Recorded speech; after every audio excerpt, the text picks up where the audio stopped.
বিসমিল্লাহির রহমানির রহিম। আসসালামু আলাইকুম। সবাই কেমন আছেন? আলহামদুলিল্লাহ আমি ভালোই আছি।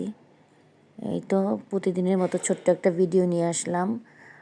ছোট ছেলের আবদার যে ভিজানো পিঠা খাবে, সেটার জন্য আমি চুলার মধ্যে দুধ আর আরেকটা চুলায় গুড় বসাই দিছি।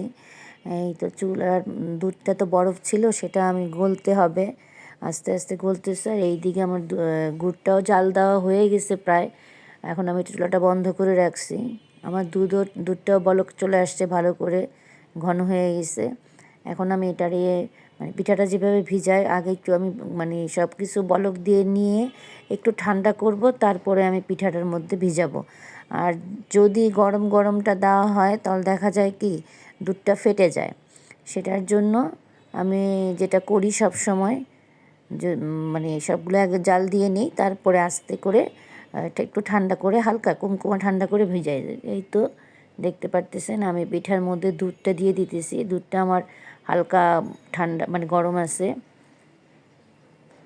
আমি দুধটা দিয়ে দিতেছি, অল্প পিঠায় ভিজাচ্ছি, কারণ যেহেতু আমি আর আমার ছোটো ছেলে দুইজন, এর জন্য আমার দুধটা যতটুকু দেওয়া দরকার দুধ দেওয়া হয়ে গেছে। এখন আমি সেই গুড়টাও দিচ্ছি, গুড়টাও জাল দিয়ে নিছি আমি, সেটা ঠান্ডা করে সেটাও আস্তে আস্তে দিচ্ছি সাইড করে, যাতে আমার পিঠাগুলার মধ্যে সুন্দর করে গুড়গুলো মিশে যায়। এ তো দেখতে পারেন, যদি আপনাদের ভালো লাগে তাহলে আপনারাও এইভাবে বানায় খেতে পারেন।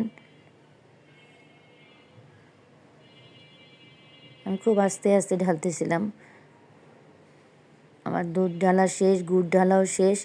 এই তো সকালবেলা সেই পিঠা এখন খাওয়ার জন্য উপযোগী হয়ে গেছে। ছেলেকে বেড়ে দিতেছি সকালে নাস্তা খাওয়ার জন্য।